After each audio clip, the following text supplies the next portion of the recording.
আর সলাত সালাসাত আসলাসিন, সলাত 3 ভাগে বিভক্ত। আর তহুর 16 অজু হলো 3 ভাগের 1 ভাগ। আর রুকু 16 রুকু হলো 3 ভাগের 1 ভাগ। আর সজুদ 16 সিজদা হলো 3 ভাগের 1 ভাগ। ফমানা তাহাবে হাক্কেহা কবেলাত সলাতহ কবেলা সায়রা আমালিহি। কেউ যদি সলাত ঠিক ঠিক আদায় করে তার সলাত কবুল করা হবে, সব ইবাদত কবুল করা হবে। ওয়াইন রদ্দাত আলাইহি সলাতহু, যদি তার কোনো কারণে সলাত বাতিল করা হয়, সব ইবাদত বাতিল করা হবে, এক ইবাদতও টিকবে না। ওকে ঠিক মতো আদায় করতে হবে ঠিক সময়ে, নইলে সব ইবাদত বাতিল হবে। এ কথা আমি বলিনি, এ কথা মুহাম্মদ সাল্লাল্লাহু আলাইহি সাল্লাম বলেন। ওযু, রুকু, সিজদা ধরে নিলাম যে 300 নেকি আমি পাবো, কথার কথা। তো রুকু ভুল হয়েছে 100 গেল, সিজদা ভুল হয়েছে 200 গেল, ওযু ভুল হয়েছে 300 গেল। মানে সালাত আদায় করলাম কিন্তু 1 নেকিও হবে না। বুঝা গেল না কথা? 3 ভাগে বিভক্ত। আর 3টা অংশ ওযু, রুকু, সিজদা। খালি মারলাম, সিজদা উঠে গেল, তখন আর সিজদা হলো না, রুকু হলো না। আর তাড়াহুড়া করে ওযু করলাম, ভালো করে করলাম না, তখন ওযুও গেছে। এটা একটা ইবাদত, এর সাথে ভালোবাসা থাকতে হবে। এই ছেলেরা, মহিলাদের একটু লক্ষ্য করা, ওরা যেন গল্প না করতে পারে। আপনি আমার দিনী বোন, আপনাকে অনেক ভালোবাসি, আপনি বক্তব্য শুনতে এসেছেন, বেঢঙ্গা মহিলার মতো গল্প করবেন না। ঢং ঢং করে এসেছেন, ঢং ঢং করে চলে গেলেন, তো কি হলো? আসলেন গল্প করতে করতে বেঢঙ্গার মতো, আবার বেঢঙ্গার মতো চলে গেলেন। আমি জানি যে আপনার স্বামীর কারণে আপনার এই স্বভাব খারাপ হয়েছে। আমি বুঝি যে তোমার বাপের কারণে তোমার এই স্বভাব খারাপ হয়েছে, এটা আমি খুব ভালোভাবে বুঝি। কেন? আমি বলিনি, এই কথা আল্লাহর নবী বলেছে। আর আপনার ছেলে মেয়ে খারাপ হয়েছে আপনার স্ত্রীর কারণে। জাবের রাদিয়াল্লাহু তাআলা আনহু বলছেন যে আমরা রাসূলের সাথে যুদ্ধে ছিলাম, আমরা মদিনায় ঢুকবো। তাহলে রাসূল বলছেন, এ থামো, এ থামো, এ থামো, এখানে থাকো, রাতে এখানে থাকো, সকালে মদিনায় ঢুকবো। তো আমি জাবের বললাম, আল্লাহর নবী, আমি নতুন বিবাহ করেছি, আমাকে বাড়ি যেতে অনুমতি দেন। তাহলে রাসূল বলছেন, ও তুমি নতুন বিবাহ করেছো, বিকরা নাম সাইয়েবা কুমারী মেয়ে বিবাহ করেছো না তালাক প্রাপ্তা মেয়ে বিবাহ করেছো? তো উনি বলছেন যে সাইয়েবা, তালাক প্রাপ্তা মেয়ে বিবাহ করেছি। তাহলে রাসূল বলছেন, হাল্লা বিক্রান তুলায়বাহা তুলায়বকা, তুমি কুমারী মেয়ে কেন বিবাহ করলে না? তুমি তার সাথে খেলতে, ও তোমার সাথে খেলতো। কুমারী মেয়ে তুমি কেন বিবাহ করলে না? তুমি তার সাথে খেলতে, ও তোমার সাথে খেলতো। আল্লাহ রাসূল যখন কয়েকবার বললেন, তখন ইনি বলছেন, আল্লাহর নবী, আমার বাপ উহুদের যুদ্ধে শহীদ হয়েছেন 9 জন মেয়ে রেখে, 9 জন। আমার বাপ উহুদের যুদ্ধে শহীদ হয়েছেন 9 জন বোন রেখে, আমার 9 জন মেয়ে রেখে। আমার বোনদের সমবয়সের মেয়েকে আমি বিবাহ করতে চাইনি 4টা কারণে। এ দেখেন কারণ, এটাই হলো আপনার স্ত্রী। এই ছেলে, এটাই হলো তোমার মা। দেখো, আল্লাহর নবী, আমি আমার বোনদের সমবয়সের মেয়ে বিবাহ করতে চাইনি 4টা কারণে। কথা বোঝা যায় না? এক, লিতুআল্লিমুহুন্না, আমার বউ যেন আমার বোনদেরকে বিদ্যা শিখিয়ে দিতে পারে। আমার বোনদের সমবয়সের মেয়েকে বিবাহ করলে এটা হবে না, এই জন্য আমি তালাক প্রাপ্তা বয়সের মেয়েকে বিবাহ করেছি, ওরা আমার বোনকে বিদ্যা শিখিয়ে দিবে। 2, অতওয়াদ্দুহুন্না, আমার বউ আমার বোনদেরকে শিষ্টাচার শিখিয়ে দিবে। শিষ্টাচার ভিন্ন জিনিস, বিদ্যা ভিন্ন জিনিস। শিষ্টাচার ভিন্ন জিনিস, বিদ্যা ভিন্ন জিনিস। বিদ্যা হলো বই পড়লো, আর শিষ্টাচার হলো মোবাইলে রিং হচ্ছে, তখন বলতে হবে আসসালামু আলাইকুম, কে বলছিলেন? নাম্বার দেখে বোঝা যাচ্ছে হিন্দু, জি ধন্যবাদ, কে বলছিলেন? তো বলছে হ্যালো। হ্যালো বলে তো কুকুরকে ডাকে, এটা হলো? এটা কোনো শিষ্টাচার হলো? আপনাকে আমি 1 গ্লাস পানি দিলাম, তা আপনি বলেন জাযাকাল্লাহ খায়ের। আপনি 1 গ্লাস পানি দিলেন, আপনার জন্য প্রতিদান আল্লাহ দেখ। তো আপনি প্রতিদানটা আল্লাহর কাছে চাপিয়ে দিলেন।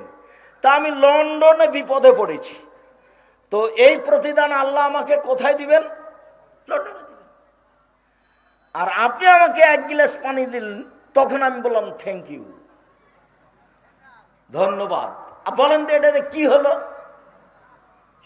কিছু হলো? কিছুই হয়নি। যদি বলেন যে 0 হয়েছে, সেটাও ভুল, কিছুই হয়নি।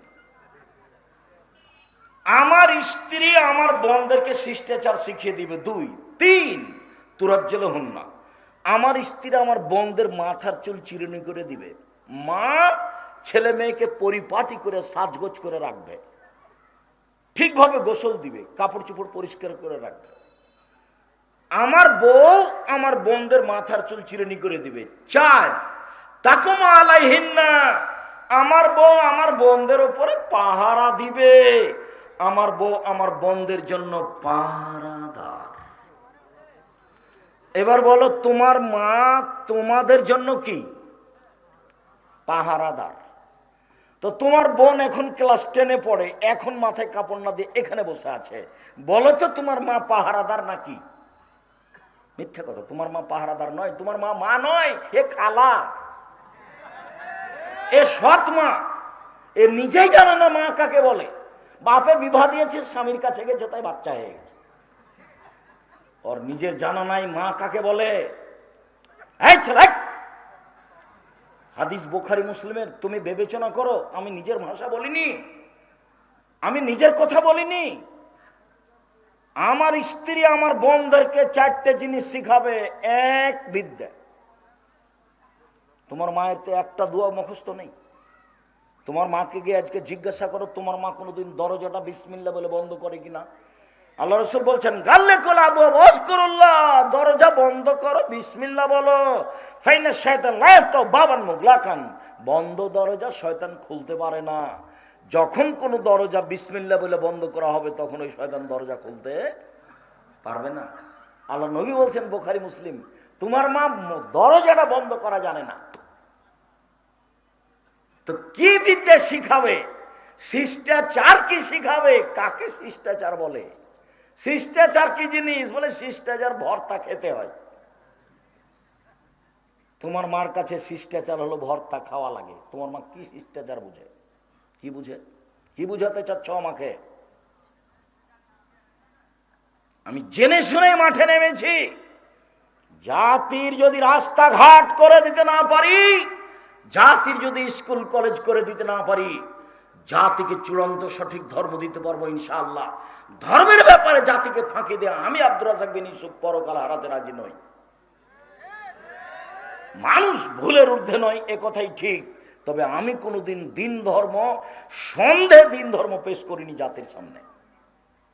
যেটা আমার কাছে খুব স্পষ্ট দিনের মতো, সেটাই পেশ করেছি। বিদ্যা, শিষ্টাচার, চিরুনি, পাহারাদার। মা হলো পাহারাদার। কি মায়ে পাহারা দেয়? তুমি তো দোকানে বসে 8টা-12টা পর্যন্ত।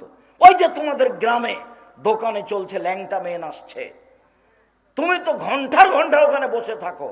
তোমার মা কি পাহারা দেয়? কি পাহারা দেয়? তোমার মা তো তোমাকে বলবে, এশার সালাতের পরে বাড়ি পৌঁছিবি, আমি তোর মা বলছি তোর দাঁত খুলে দেব। এটা মা, ও পরীক্ষা করে বাচ্চাকে। অবাক কথা, তুমি ঘন্টার ঘন্টা দোকানে বসে থাকো, আর তোমার মা পাহারাদার। মানে পাহারাদার আমাকে উল্টা বুঝায় না গো, পাহারাদার বাংলা ভাষা, ওরা আরবি হচ্ছে তাকুমো ইয়াকুমো, পাহারা দেয়, দাঁড়িয়ে থাকে। আল্লাহ নবী বলছেন, সম্মানিত দিনী ভাই বোন, সালাত এমন একটি ইবাদত যার উপরে নির্ভর করে অন্যান্য ইবাদত। আল্লাহ বলেন, ওয়াকিমুস সালাতা লিযিকরি, পৃথিবীর মানুষ মুহাম্মদ সাল্লাল্লাহু আলাইহি সাল্লাম, আপনি সালাত আদায় করুন আমাকে ডাকার জন্য। পৃথিবীর মানুষ তোমরা সালাত আদায় করো আল্লাহকে ডাকার জন্য। মহান আল্লাহ বলেন, হাফেজু আলাস সালাওয়াত ওয়াস সালাতিল উস্তা, পৃথিবীর মানুষ তোমরা 5 ওয়াক্ত সালাত আদায় করো, ঠিক ঠিক বিশেষভাবে আসরের সালাত আদায় করো নির্ধারিত সময়ে, নির্ধারিত নিয়মে। 5টার সময়ে আসরের সালাত আদায় করো না। সূর্য ডুবে তখন আজান দিয়ে সালাত আদায় করছে আসরের। ধর্ম পাগল হয়ে গেছে।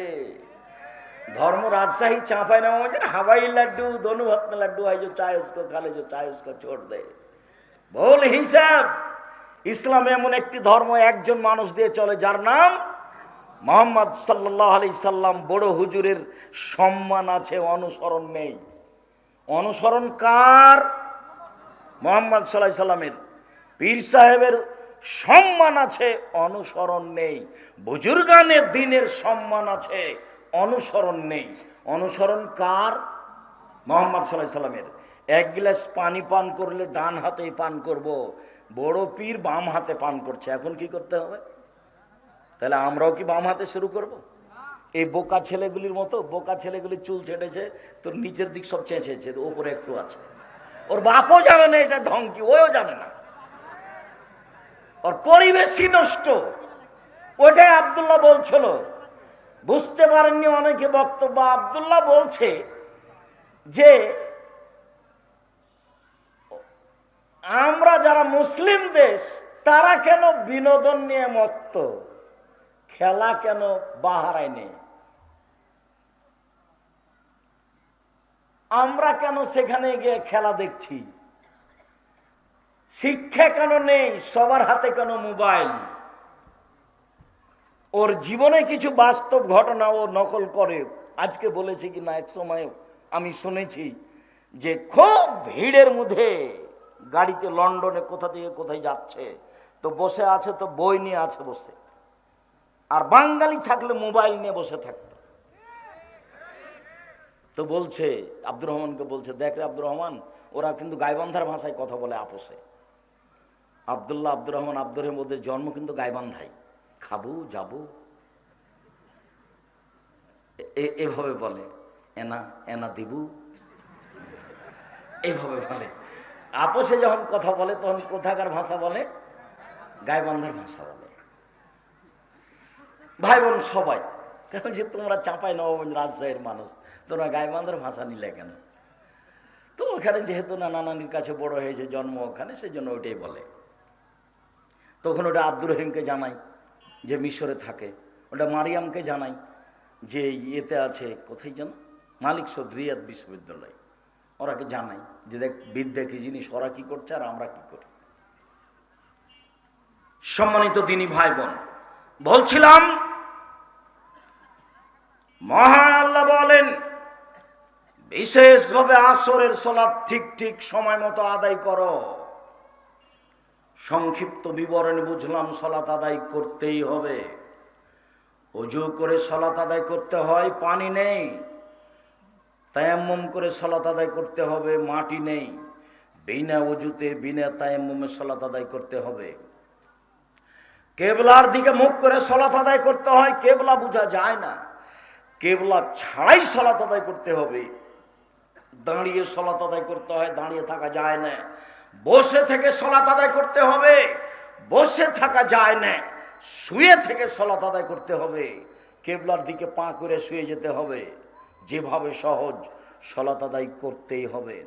পরিষ্কার কাপড় পরে সালাত আদায় করতে হয়, পরিষ্কার কাপড় নেই, যে কাপড় পরে আছে তাতে পেশাব পায়খানা লেগে আছে, এই কাপড় পরেই সালাত আদায় করতে হবে। পরিষ্কার অপরিষ্কার কোনো কাপড়ই নেই। কথার কথা এমন এক জায়গাতে আছি যেখানে পরনে কোনো কাপড় নেই, উলঙ্গ অবস্থায় আছি, এই উলঙ্গ অবস্থাতেই সালাত আদায় করতে হবে। তাই তো কোনো এক সময় বলা হয়েছিল যে মার্কিন সৈন্য মুসলিম দেশে ঢোকে, যেমন গাঁজার কথা বলছি, ওরা ক্ষমতা দেখিয়ে মুসলিম মহিলাকে বলছে উলঙ্গ অবস্থায় আমার সামনে হাঁটো। এই সময়ে যদি সালাতের টাইম হয়ে যায়, এই উলঙ্গ মুসলিম মহিলাকে মার্কিন এই শয়তানদের সামনেও তাকে সালাত আদায় করতেই হবে, যে কোনো মূল্যে করতেই হবে। পৃথিবীতে এমন কোনো পরিস্থিতি নেই যেই সময়ে সালাত মাপ।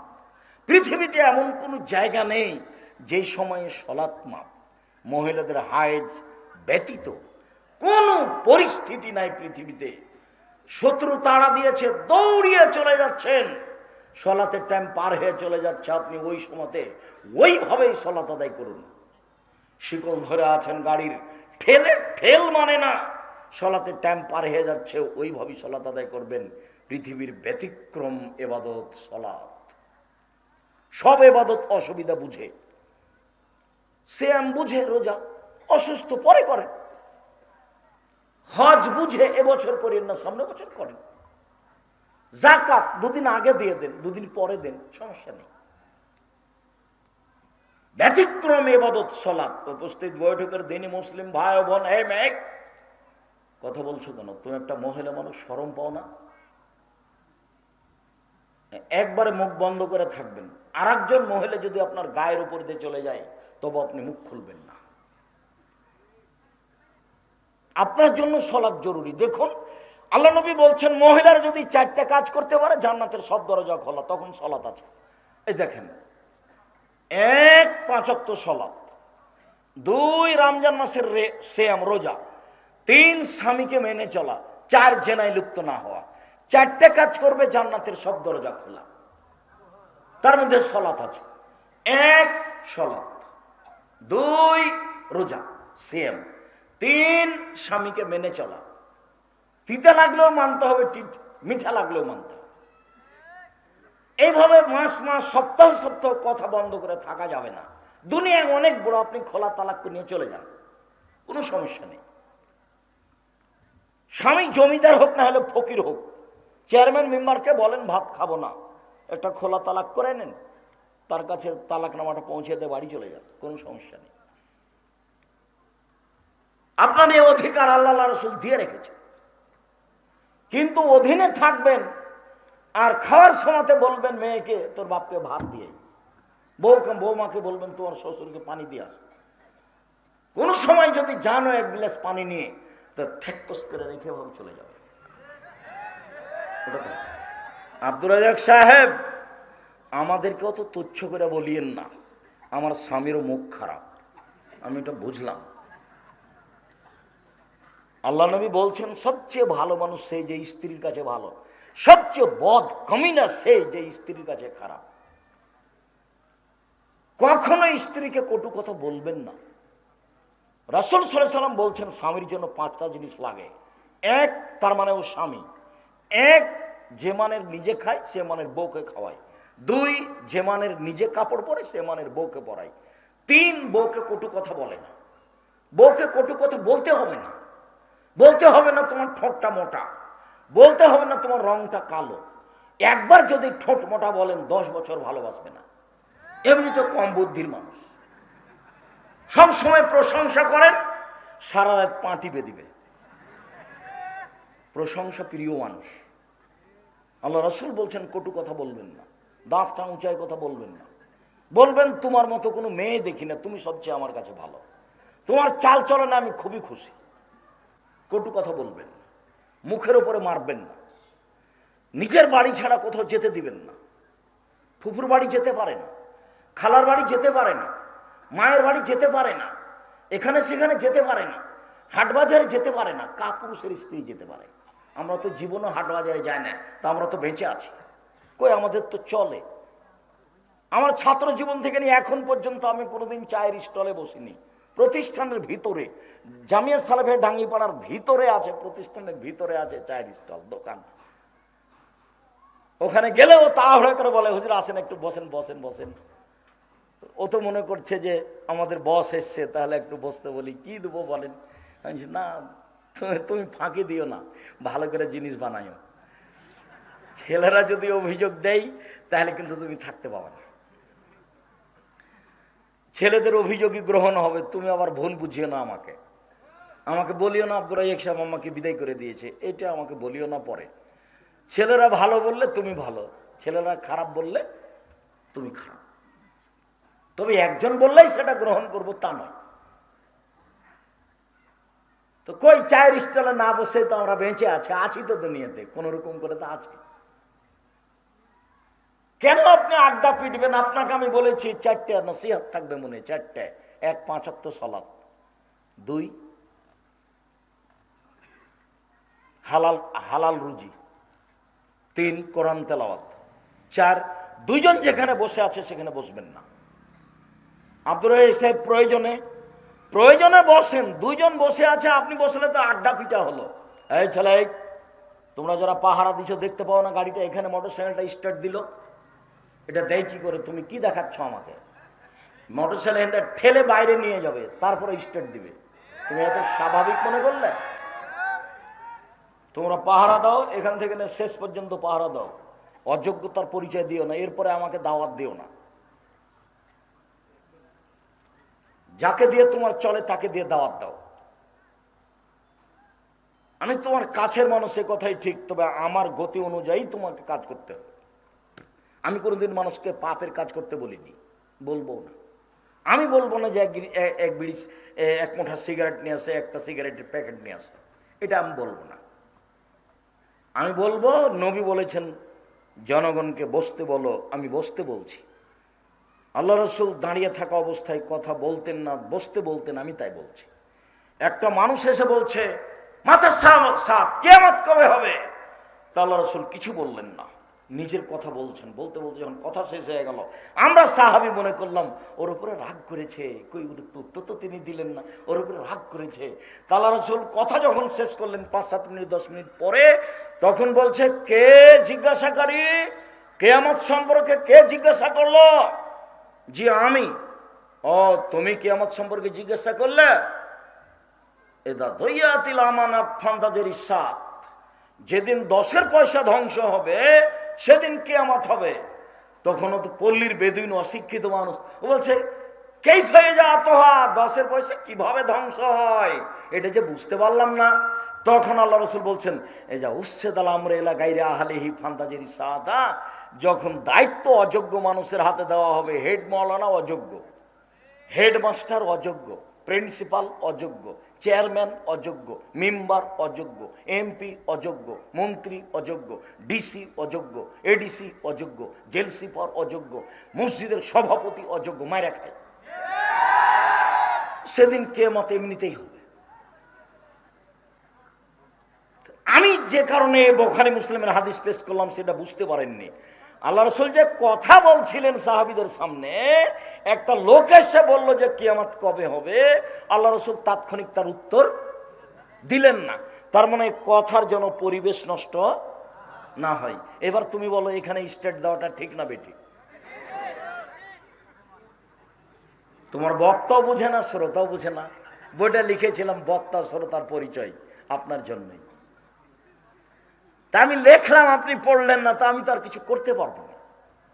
আমি জাতির সামনে বক্তব্য দিচ্ছি 90 সাল থেকে, মিডিয়া আছে সামনে, কিন্তু আপনি গ্রহণ করলেন না, তখন তার আমি কিছু আপনার উপকার করতে পারলাম না। আমি তো আপনার উপকার চাচ্ছিলাম, আমি তো চেষ্টা চালাচ্ছি। যে কোনো মূল্যেই সালাত আদায় করতে হবে, তাই তো আল্লাহ রাসূল বলছেন মারু আওলাদাকুম বিসসালাতুহুম আবনা সাবঈ সিনিনা, তোমরা তোমাদের ছেলে মেয়েকে সালাত আদায় করতে বললো 7 বছর বয়সে, পিটিয়ে সালাত আদায় করাও 10 বছর বয়সে। 15 বছর বয়সে সালাত আদায় করে না, তখনও বাপ বেঁচে আছে, কথা মিথ্যে। 15 বছর বয়সে হয়ে গেছে, মেয়ের সালাত আদায় করে না, তখনও বাপ বলছে আমি বাপ, এ কথা তার ঠিক নয়। বাপ হলে আসলেই বাপ হতে হবে শিষ্টাচারের, নীতির, নিয়মের। উপার্জন করে খাওয়ায় মূলত তার নাম বাপ নয়। সব সময় বাচ্চাদের উপরে পাহারা দেয় বাপ মা, তার নাম বাপ মা। রাজুল সাইয়্যিদ ফি আহলি বাইত, বাপ হলো বাড়ির কর্তা। অলমারা তো সাইয়্যিদা, মা হলো বাড়ির কর্ত্রী।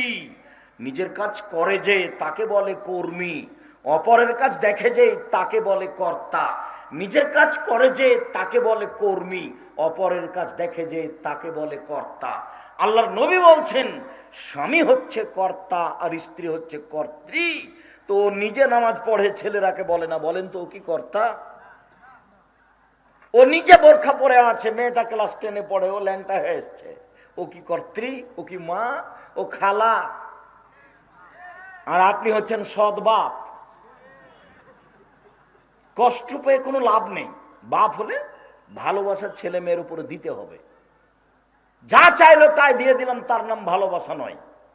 ক্লাস 10-এ পড়ে মেয়েটা, তার হাতে বড় মোবাইল, বাপে দিয়েছে, আদর করে দিয়েছে। ছেলে 4-5-এ পড়ে, তার হাতে বড় মোবাইল, মানে মোবাইলের আর একটা অর্থ হলো জেনা। প্রত্যেক বড় মোবাইলে ল্যাংটা মেয়ে নাচে, যতবার ল্যাংটা মেয়ে নাচে ততবার জেনা হয়। আল্লাহ নবী বলছেন, আইনানে তাজনিনের জেনা হমন নাজরো, দুই চোখের জেনা হচ্ছে চোখ দিয়ে দেখা, ওলজনানের জেনা হমল ইস্তেমাও, দুই কানের জেনা হচ্ছে কান দিয়ে শোনা, ওয়ালিয়াদ জেনা হাল বাদশ, হাতের জেনা হচ্ছে হাত দিয়ে ধরা, জেনা রিজলাল মাসি, পায়ের জেনা হচ্ছে এই পথে চলা, জেনাল কালতা তোমানা তাস্তাহি, অন্তরের জেনা হচ্ছে এই পরিকল্পনা করা, জেনাল লেসানা নুতক, জিহ্বার জেনা হচ্ছে এই বিষয়ে কথা বলা। দেখেন পুরো মোবাইলের শুরু থেকে শেষ পর্যন্ত জেনা। এখানে এমনও যুবক বসে আছে যে ঘন্টার ঘন্টা বেটি ছেলের সাথে কথা বলে, ঘন্টার ঘন্টা প্রেমের গল্প করে, মাও জানে বাপও জানে। আর বাপ মা দেখতে পাচ্ছে যে আমার ছেলের দুই কানে কি লাগা আছে, ইয়ারফোন লাগা আছে, ও বাপ ছি ফু। আপনি কেন বাপ? কিসের বাপ আপনি? চাঁপাইনবাবগঞ্জের ভাষাতে ডুবে মারা উচিত, মানে এই বাপ থাকার চেয়ে না থাকাই ভালো। যে বাপ ছেলে মেয়ের উপকার আছে, এই কানে কি রে, আমি বাপ, ও আমার বাড়িতে থাকে, আমার জমি জায়গা চাষ করে খাই, ক্ষমতা দেখান। টাকা হারিয়ে আসলে তো খুবই রাগ করে। সকাল 10টার সময় বেগুন নিয়ে ডেকেছেন মা ইয়েতে বাজারে, 12টার সময় গেছে। সকালে বেগুন ছিল 20 টাকা কেজি, যখন 12টা বেজেছে তখন 15 টাকা কেজি হয়ে গেছে। এই যে বাপ খেপে গেছে। তাহলে বাপের হোঁশ বুদ্ধি কি আছে? ঠিকই আছে। সম্মানিত দিনী ভাই বোন, রাসূল সাল্লাল্লাহু আলাইহি সাল্লাম বলেন, যে ব্যক্তি সালাত আদায় করে না সে হলো কাফের। বাইনাল আবদ ওয়া বাইনাল কুফরি তারকুস সালাহ, মুসলমান আর কাফেরের মধ্যে পার্থক্য হচ্ছে সালাত ছেড়ে দেওয়া। রাসূল সাল্লাল্লাহু আলাইহি সাল্লাম বলেন, মান তারাকা সালাতা মুতাআম্মিদান ফাকাদ কাফারা, কেউ যদি ইচ্ছাকৃত সালাত ছেড়ে দেয় তাহলে সে কাফের। রাসূল সাল্লাল্লাহু আলাইহি সাল্লাম বলেন, যারা রাসূলের পদ্ধতিতে সালাত আদায় করে না তাদের অবস্থা কি? তারাও কাফের, তাদের সালাত কবুল হয় না। একজন পল্লীর মানুষ মসজিদে ঢুকে সালাত আদায় করলো, আল্লাহ রাসূলকে সালাম দিল, আল্লাহ রাসূল বললেন তুমি সালাত আদায় করো, তুমি করনি। লোকটি আবার সালাত আদায় করলো, আল্লাহ রাসূল বললেন তুমি সালাত আদায় করো, তুমি করনি। লোকটা আবার সালাত আদায় করলো, আল্লাহ রাসূল বললেন তুমি সালাত আদায় করো, তুমি করনি। লোকটি বলল, এর চেয়ে আমি ভালো করে সালাত আদায় করতে পারবো না, তাহলে শিখিয়ে দেন। ও তো 3-3 বার সালাত আদায় করলো। আল্লাহ রাসূল যদি বলতেন হ্যাঁ আদায় করেছে তো খুব একটা ভালো হয়নি, এটা হলে হতো, কিন্তু টোটালি না করে দিলেন, একেবারেই না। যে সালাত আদায় করে রাসূলের পদ্ধতিতে করে না সে হত্যার যোগ্য। বুখারী মুসলিমে এই হাদিসটি 18 বার এসেছে। আবু সাঈদ খুদরি, শোনো, কতগুলি লোক বের হবে যারা বেশি বেশি সালাত আদায় করবে, তোমাদের সালাত তাদের কাছে কিছুই না। তারা বেশি বেশি সিয়াম পালন করবে, তোমাদের সিয়াম তাদের কাছে কিছুই না। তারা বেশি বেশি তাসবিহ তাহলিল করবে, তোমাদের তাসবিহ তাহলিল তাদের কাছে কিছুই না। তারা বেশি বেশি দান খায়রাত করবে, তোমাদের দান খায়রাত তাদের কাছে কিছুই না। শোনো, তাদের কণ্ঠনালীর নিচে তাদের কোরআন যাবে না। শোনো, তাদের যে হত্যা করতে পারবে সে সবচেয়ে বেশি নেকি পাবে। তোমরা তাদেরকে পেলে আজ সমুদ্রের মতো করে, আদের মতো করে হত্যা করো। শোনো, ওদের যারা হত্যা করতে পারবে তারা সবচেয়ে বেশি নেকি পাবে। এক শ্রেণীর নামাজি হত্যার যোগ্য, এক শ্রেণীর রোজাদার হত্যার যোগ্য, এক শ্রেণীর তাসবিহ তাহলিলকারী হত্যার যোগ্য। তাসবিহ দানায় তাসবিহ টিপে 1000 দানার তাসবিহ, আবার মেশিনে এভাবে তাসবিহ টিপছে। আঙ্গুলে তাসবিহ গণনা করতে হবে, আঙ্গুলে। আঙ্গুল বিচারের মাঠে কথা বলবে। কয়েকটা জিনিস আপনার পক্ষে বিচারের মাঠে কথা বলবে। এক আঙ্গুল, যদি আঙ্গুলে তাসবিহ গণনা করেন। আব্দুর রাজ্জাক স্যার থামেন থামেন থামেন, আমি বিরুদ্ধ মানলাম স্যার, বয়স 70 বছর। আমি আঙ্গুলে গুনলে একবারও ঠিক হয় না, কখন যে 30 কাটা যায়, 20কে বলি 30। আপনার মরা পর্যন্ত যদি একদিনও ঠিক না হয়, একবারও ঠিক না হয়, তবুও নেকি পাবেন। সব প্রতিবারই ভুল হোক, তবুও নেকি হবে। কেন? এটাই নবীর সুন্নাত।